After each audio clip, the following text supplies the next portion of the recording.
नमस्कार, आदाब। मैं doctor Shazia Naaz, logic imaging and diagnostic centre Gonda से।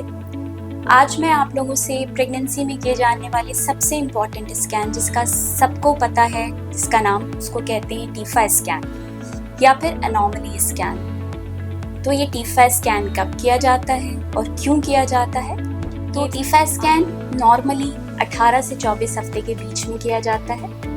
कभी कभी अगर बच्चे में कोई दिक्कत पहले NT-NP स्कैन से पता चलती है या कुछ सस्पेक्टेड होता है कि हाँ बच्चे में कोई दिक्कत है, तो हम कभी कभी 16 से 18 हफ्ते के बीच में उसको अर्ली टीफा स्कैन बोलते हैं, वो भी कर सकते हैं। 18 से 24 हफ्ते का मतलब है 5वें से 6ठे महीने के बीच।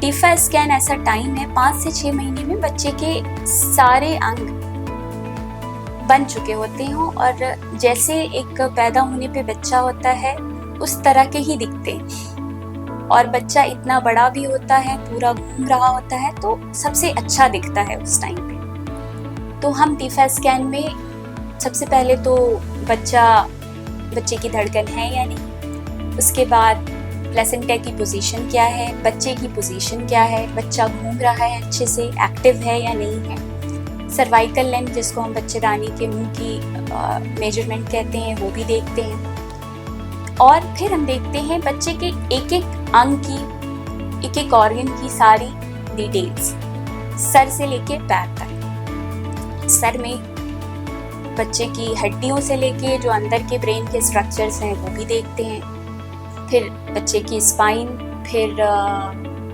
जो अंदर के लंग, फेफड़े, फिर गुर्दे, पेशाब की थैली और हाथ पैर, उंगलियां, सारी चीजें देखते हैं। और टीफा स्कैन में हम ये सारी चीजें, इन सारे ऑर्गन्स में या जितने भी अंग हैं बच्चे के, उसमें जो भी मेजर प्रॉब्लम हो सकती है वो 60 to 80% डिटेक्ट हो जाती है। 100% कुछ भी नहीं होता है। 60 to 80% में जितनी भी मेजर प्रॉब्लम्स आती हैं बच्चे के सर में, बच्चे के स्पाइन में, किडनीज में, पेशाब की थैली में, या फिर हाथ पैर में या चेहरे में बच्चे के, वो सारी चीज़ें हम उस वक्त बता सकते हैं। साथ साथ बच्चे के जो आसपास पानी होता है, जिसको एमनियोटिक फ्लूइड बोलते हैं, वो भी देखते हैं कि वो पर्याप्त मात्रा में है या नहीं है, बच्चा सही से घूम रहा है या नहीं घूम रहा है, और जो पिछले स्कैन से अब तक बच्चे का ग्रोथ सही हुआ है या नहीं। तो ये स्कैन इसीलिए बहुत ज़रूरी है, इसकी टाइमिंग बहुत ज़रूरी है, क्योंकि 18 हफ्ते से पहले बच्चा उतना डेवलप नहीं होती है उसकी सारी चीज़ें, और 24 हफ्ते के बाद बच्चा इतना बड़ा हो जाता है कि उसके सारे अंगों को डिटेल में देखना पॉसिबल नहीं होता है। इसीलिए ये स्कैन बहुत ज़रूरी है और आपसे रिक्वेस्ट है कि ये स्कैन ज़रूर से ज़रूर कराएं।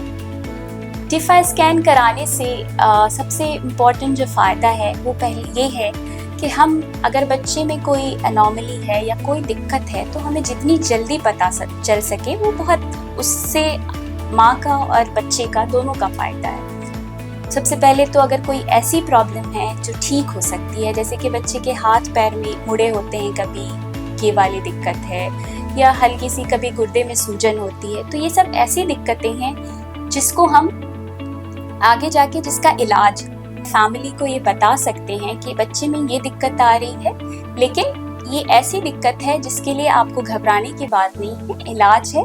आप इतने इतने दिन पे अल्ट्रासाउंड कराइए, जो इसके स्पेशलिस्ट डॉक्टर हैं उनसे मिलिए और फिर प्रेगनेंसी को कंटिन्यू कीजिए। बट कभी कभी ऐसी भी दिक्कत आ सकती है जिसमें बच्चा फिजिकली या मेंटली आगे जाके सही नहीं रहने वाला है, या फिर ऐसी दिक्कत है जिससे पैदा होने के बाद बच्चे का पता है हमें कि वो बच्चे की जिंदगी नहीं रही। तो इस कंडीशंस में हम माँ को या फैमिली को इस बात के लिए बताते हैं कि आप अगर चाहें तो बच्चे को टर्मिनेशन के लिए जा सकते हैं। उस टर्मिनेशन की जो लॉ है गवर्नमेंट का, उसके हिसाब से 24 हफ्ते तक आप 2 डॉक्टर्स जो एक्सपर्ट गायनिकोलॉजिस्ट हैं उनके कंसल्टेशन से, उनके प्रेजेंस में टर्मिनेशन ले सकते हैं, जो इंडिया का अबॉर्शन लॉ है, और उसके लिए आपको किसी और की परमिशन की ज़रूरत नहीं। होती हैं, बहुत सारी ऐसी एनॉमलीज हैं या ऐसी प्रॉब्लम्स हैं जो आजकल जिनका इलाज पॉसिबल है, उस चीज़ के लिए जो स्पेशल डॉक्टर हैं उसको दिखा सकते हैं और अपनी डिलीवरी ऐसी जगह करा सकते हैं जहां उसकी सुविधा उपलब्ध है।